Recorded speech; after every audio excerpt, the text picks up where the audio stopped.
muchísimas gracias. Muy buenos días a todas y a todos. Y nuestro mayor agradecimiento a Miguel Ángel y a todas las personas que han hecho posible una vez más, superándose siempre estas magníficas jornadas. Bien, voy a compartir pantalla para... Sí, si me pueden habilitar la función de compartir la pantalla, por favor. Todos los panelistas. Sí, se ve que la tengo inhabilitada. Ahora sí. Ahora sí. Ahora sí, perfecto. Perfecto. Bien. Me imagino que la ven ahora. Sí, estamos viendo. Sí, perfecto. Bien, pues empiezo. Voy a hablarles de un proyecto que arranca hacia la mitad de los años 80, el del Parque Agrario del Bajo Llobregat. De hecho, está situado en un entorno metropolitano de 3 millones de habitantes, aquí al lado de la ciudad de Barcelona, y tiene una extensión de 4.000 hectáreas de suelo muy fértil, como todos los deltas. Tiene además una producción muy cualificada, sobre todo de las alcachofas y de este personaje, el pollo de pata azul, pero es un territorio que estaba sometido a una notable presión, troceado por carreteras, trenes y autopistas, y también por gaseoductos y tendidos eléctricos. Y tenía además otros muchos impactos: intrusión de actividades no agrícolas, vertidos, contaminación de acuíferos, vandalismo y robos. Claro, todo ello había dado lugar a una drástica disminución de las superficies cultivadas. Vean la comparación entre el año 1900, este plano de Almera, y el plano tal como quedaba el ámbito agrícola cuando empezamos el plan, de 10.000 a 4.000 hectáreas. Aún así, hablamos de un territorio con 1.500 explotaciones, que da trabajo a más de 2.000 personas y que tiene una notable productividad. Siendo tan pequeño, llega al 3% de la producción agrícola de toda Cataluña. Y son precisamente estos agricultores los que nos van a solicitar un parque agrario. Pero la pregunta que nos hicimos todos es: ¿qué es un parque agrario y cómo puede un plan urbanístico ayudar a mantener un espacio de estas características? Enseguida encontramos una primera respuesta dándole estructura, siendo cuidadoso en la definición de su estructura física. En el fondo se trata, como si fuera una ciudad, de ofrecerle una estructura soporte a los tejidos agrícolas que los haga resistentes. Claro que en la ciudad sabemos qué es esa estructura. Son las calles, son las avenidas, las plazas, los equipamientos y los servicios. Y en el suelo agrícola. De hecho, le preguntamos al territorio, a las piedras, como nos dice Juan Antonio Marina, y analizando ese territorio, descubrimos que ya tenía una rica estructura de caminos y de canales, un parcelario muy pequeño y muy diverso, y unas construcciones con unas reglas ajustadas a una larga tradición cultural. Se trataba, por tanto, de intentar rehacer aquella estructura soporte. Empezamos, pues, a analizar, a dibujar la forma del territorio como principal criterio de proyecto, intentando reconocer las huellas de su construcción histórica. Los dibujos pueden ser así, de sofisticados, o mucho más sencillos, muy elementales, pero muy ricos en significado. Por ejemplo, este recoge las escorrentías, las cuencas de agua, y este divide todo el ámbito en partes, dibujando prácticamente 3 líneas: la del piedemonte, la de la topografía, las cimas, el horizonte, y la línea cambiante del borde de mar o del borde del río. Claro, estas 3 líneas nos están marcando una clara diferencia entre la comarca antigua y la comarca del delta moderna, el espacio de la residencia, el espacio de la producción, agricultura e industria, el dominio de la geografía y el dominio de la geometría, montañas, tierras bajas, suelo fijo o suelo móvil. También, en otros términos, urbano y rural. Reconocemos a continuación los elementos que han pautado ese territorio en un largo proceso de construcción histórica: el agua, el acceso, las parcelas y las construcciones. Con respecto al agua, lo que nos llama la atención es la riqueza de un sistema de conducciones, canales principales y secundarios, acequias, pozos, conductos de impulsión, rieras canalizadas a veces o naturales, hijuelas y corredoras.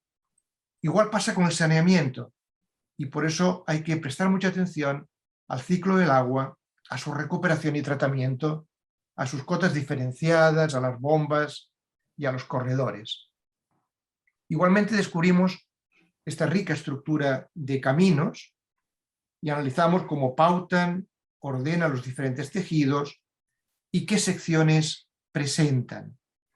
Vemos cómo estos caminos van ordenando poco a poco el territorio con lógicas de funcionamiento bien diversas. Si ahora empezamos a relacionar caminos con parcelas, con construcciones y con sistemas de riego, veremos que hay tipos de tejidos muy diversos. Habitualmente los planes dicen agrícola, mientras que en la ciudad dicen centro histórico, polígono, ensanche, ciudad jardín. Debemos hacer el esfuerzo de reconocer precisamente esta rica diversidad. Aquí lo vemos intentando descubrir cuáles son estas tipologías en función de cómo se obtiene el agua, cómo se conduce, cómo se organizan los caminos, dónde se coloca la construcción. Pero también hay que estudiar las actividades y vemos que hay muchas que no son estrictamente agrarias. Vertederos, almacenes, naves, huertos familiares, campos de deporte, incluso discotecas aquí en los bordes que invaden o amenazan sus límites. De ahí que el plan se planteó un proyecto en dos etapas: una primera para consolidar la figura del parque agrario, asegurando su estructura básica, y una segunda para completarla con operaciones singulares.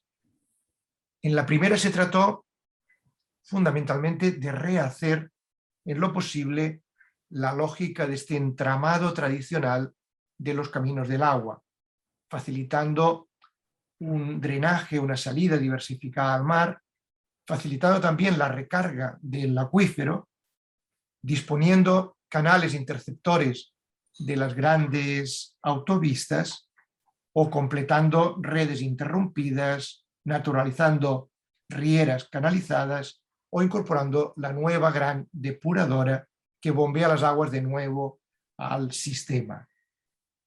Si nos referimos a los caminos de tierra, podemos también reconocer su rica diversidad. Los hay de uso general, los hay lúdicos y los hay, los más importantes, agrícolas. Con respecto a los de uso general, se propone limitar estas vías pasantes que interrumpen la actividad agrícola, mantener en lo posible las comunicaciones piedemonte-mar o núcleos río, plantear un número ajustado, aquí los tenemos, de recorridos culturales, sociales y medioambientales en circuitos cerrados que siempre arrancan de una estación de transporte y van a buscar los puntos de interés natural, de ocio para peatones, para ciclistas o para corredores. Con respecto a los caminos agrícolas, la propuesta intenta llegar a cada parcela con el camino de menor importancia posible, pero no con una diversidad de ellos, porque se intenta facilitar la seguridad, la vigilancia, la conservación, reduciendo costos.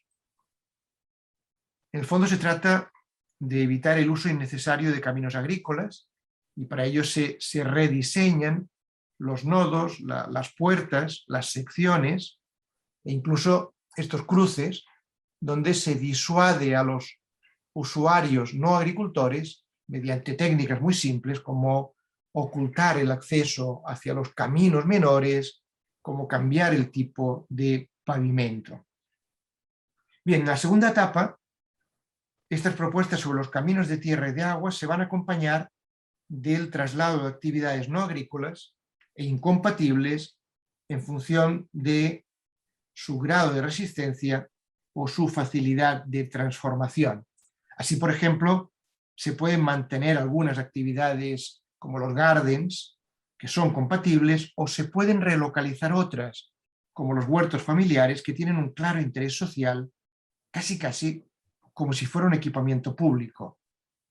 Incluso se pueden o se propone transformar piezas de vertederos en plantas de compostaje y evidentemente en un suelo tan delicado por la cantidad de agua en el subsuelo, erradicar granjas de cerdo. Finalmente se proponen pequeños equipamientos de servicio de la agricultura que vamos a denominar agropoles, que son talleres de reparaciones, semilleros, venta de productos, locales para sindicatos o aulas de enseñanza. Bien, algunas de estas propuestas tienen un carácter singular. Por ejemplo, aquí vemos dos opciones de agropoles donde se relocalizan estos huertos y donde, por ejemplo, se construyen pequeñas dotaciones o se controla el acceso al propio parque agrario.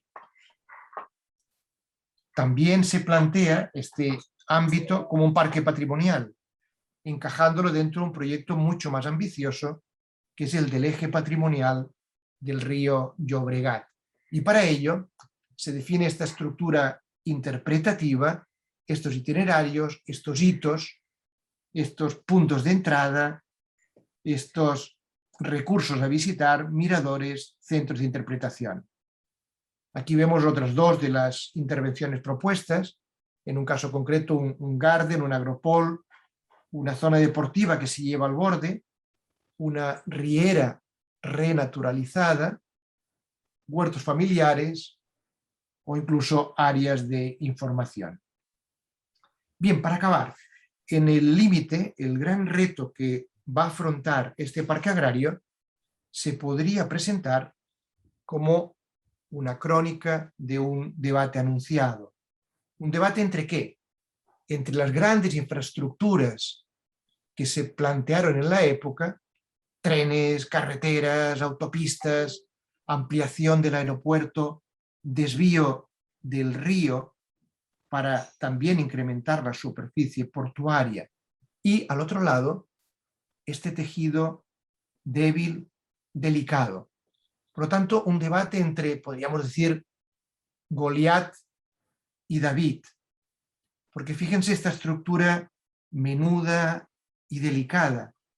Seguramente cualquiera de nosotros que se acerque a este fotoplano podrá apreciar el enorme interés de esa parcelación tan pequeña, de esa larguísima y rica cultura agraria, de ese patrimonio construido donde cada pieza encaja precisamente al lado de la otra.